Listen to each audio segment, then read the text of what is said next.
Hi, I'm Kat Berry with Compass. This is my partner, Mike. Hi. And we're here in our home in Logan Square.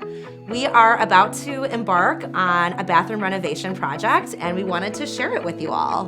The worst part about the bathroom the way it is right now, the main bathroom anyway, is the vanity toilet vanity.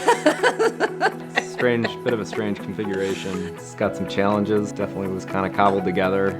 It's definitely functional and usable. They're just from the 90s, so other things just took a priority. We're going to try to keep the same amount of storage space or maybe even add a little bit more. In a condominium, storage is always important. I also love taking baths, so the bathtub is a huge priority for me. Just having a functional bathroom that's easy to clean, stylish.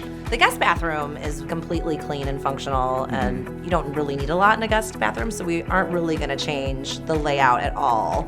Stylish, but not too trendy. The reality is we're not gonna live here forever, so it needs to be something that holds the test of time, too. Absolutely. We are thrilled with how the bathrooms turned out. It was a long road, but they turned out beautifully, and I have to say, hire a designer. Having a designer to help guide us through not only the specific changes to a vintage unit, but also just to limit the selections, because having infinite amount of choices was a little bit overwhelming, even though I'm in the real estate industry and I know what the trends are. It was so helpful to just say, this is what we like, and have her show us 3 or 4 different options of each thing. So that is my biggest advice to anybody taking on a renovation project of this scope, is hire a designer. But yeah, we are thrilled with the bathrooms and just could not be happier.